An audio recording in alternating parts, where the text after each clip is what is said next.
அதான் வந்து அல் குர்ஆன்ல ஏன் அவனு ப்ளூரலா சொல்றான். அப்ப யக்கட முதுகட துன்னெமு அந்த நாங்க நாங்க ப்ளூரலா சொல்றாங்க.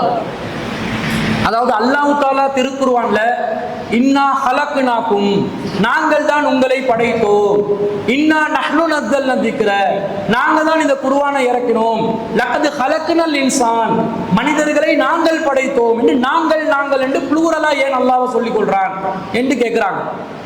அதாவது பொதுவாக ஒரு மொழியில இருக்கக்கூடிய ஒரு வழக்கம் தான் தனிமையிலும் எடுத்து பேசலாம், பன்மையிலும் எங்களை குறித்து பேசலாம். பொதுவாக அந்த பழக்கம் வந்து மொழியில உள்ளது. அல்லாஹ் நாங்கள் என்று சொல்வதனால் அல்லாஹ் பன்மையானவன் என்று இல்லை. குர்ஆன் ஆணித்தரமாக குல் ஹுவல்லாஹு அஹத் 112வது அத்தியாயத்தில் 1வது வசனத்துல சொல்லுங்கள் அல்லாஹ் என்றாலே, குல் ஹுவல்லாஹு அஹதுக்கு என்ன மொழிபெயர்ப்பா நபியே சொல்லுங்க, ஹுவல்லாஹ் அல்லாஹ் என்றாலே அஹத் ஒருவன் தான். அல்லாஹ் என்ற பேச்சு வந்தாலே அவன் ஒருத்தன் தான். ரெண்டு பத்தியெல்லாம் பேசக்கூடாது. அல்லாஹ் என்றாலே ஒருவன் தான், அதான் அர்த்தம். நாங்க அல்லாஹ் என்பவன் ஒருவன் தான் என்று எங்களுக்கு விளங்குற மாதிரி சொல்லிக் கொள்றோம். ஆனா சரியானது ஆழமான கருத்து, அல்லாஹ் என்ற பேச்சு வந்தாலே, அல்லாஹ் என்றாலே ஒருவன் தான் என்று அல்லாஹ் சொல்லிட்டான். அல்லாஹ் தனிமையானவன், தனித்துவமானவன், அவனுக்கு இணை துணை இல்லை என்று அல்லாஹ் சொல்லிட்டான். அப்ப ஏன் இப்படி பன்மையா சொல்றான்? அது மொழி வழக்கு. இப்போ உதாரணமாக நாங்க வந்து பேசும்போது எங்களோட வீடை பத்தி பேசுவோம், அல்லது எங்களோட பிள்ளைய பத்தி பேசுவோம். பேசும்போது எங்களோட மகன் இருக்கிறானே, எங்களோட மகன், என் நண்பருக்கு தான் அறிமுகப்படுத்துறேன், இவர் எங்களோட மகன். எங்களோட மகன் என்றா நீ நானும் சேர்ந்து பெற்ற மகன் என்ற அர்த்தமா? இல்லை.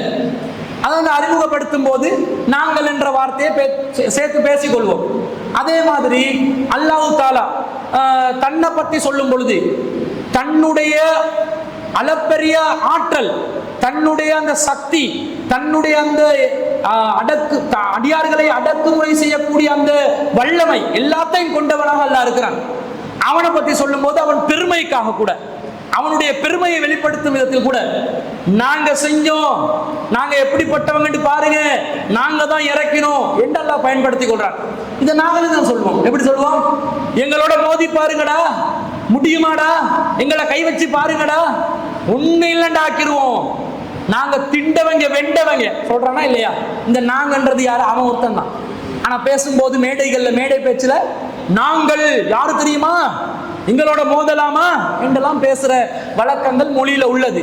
அப்ப இந்த மொழி இலக்கணத்துல இது உள்ளதனால, இலக்கிய நடையில குர்ஆன் இருப்பதனால இந்த நாங்கள் என்ற வார்த்தை அதிகமாக பயன்படுத்தப்படுவதுண்டு. இது பழங்காலத்து இலக்கணங்களையும் பார்க்கலாம், இன்றைய நவீன இலக்கணங்களையும் பார்க்கலாம், இலக்கியங்களையும் பார்க்கலாம்.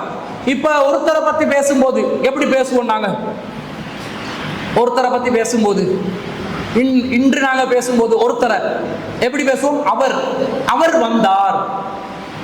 இந்த அவர் என்றது ஒருமையா பன்மையா? அது பன்மை. அவர் என்பது பன்மை. ஆனா இந்த காலத்துல நாங்க அதை ஒருமையாக ஆக்கி கொண்டோம்.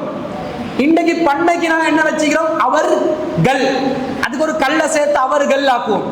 உண்மையான அவருடைய ஒருமை என்ன? அவன், அவன் வந்தான், அவள் வந்தாள்.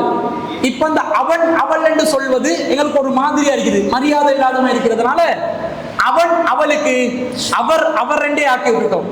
ஆனா திருக்குறள்லையோ பழங்காலத்து இலக்கிய நூல்கள்லையோ வள்ளுவர் வந்தான், வள்ளுவர் சொன்னான் அப்படிதான் இருக்கும். சொன்னான் வந்தான் என்றுதான் இருக்கும். இந்த சொன்னான் வந்தான் என்றத சொன்னார் வந்தார் என்று நாங்க இந்த காலத்துல என்ன செஞ்சுக்கிறோம்? எங்கட டிசைனுக்கு மாத்தி கொண்டிருக்கிறோம். இப்ப அவர்கள் என்று கல்ல போட்டுட்டான் பன்மைக்கு. அவர் என்றதே பன்மை, அதுக்கு கல்ல போட்டு அவர்கள் என்று ஆக்கிட்டான். இன்னும் சொல்ல போனால் இந்த அவர்கள் என்றதே இப்ப ஒருமைக்கு பயன்படுத்துறான். நபிகள் நாயகம் ஸல்லல்லாஹு அலைஹி வஸல்லம் அவர்கள் கூறினார்கள். அப்ப ரசூல்ல பல பேரா? அவர்கள் கூறினார்கள் என்றா பல பேரா? சிங்களத்திலையும் இருக்குது. அந்த மரியாதை நிமித்தம் பேசும்போது ஓ ஹூ என்றுதான் பன்மையில சொல்லுவாங்க. அவர்கள் என்றது ஒருத்தர் வந்து மரியாதையை கொடுத்து அவருக்கு பேசினார்டா, ரட்டே ஜனாதிபதி துமானோ துமானோ என்றுவாங்க. துமானோ என்றா பல பேருக்கு, துமான்ல பல பேருக்கு தான் துமானோ என்றது. ஒருத்தன் துமா, துமானோ என்றா பல பேரு. துமானோ பெவசூஹ என்றுவாங்க. சொன்னார்கள். சொன்னது பல பேர் அல்ல, ஒருவர் தான். மரியாதை நிமித்தமாக ஜனாதிபதி அவர்கள் கூறினார்கள் என்பதற்கு பெவசூக துமானோ பெவசூக வியத்தானன் குமாரதுங்க முனிதாச வியத்தானன் என்றுவான்.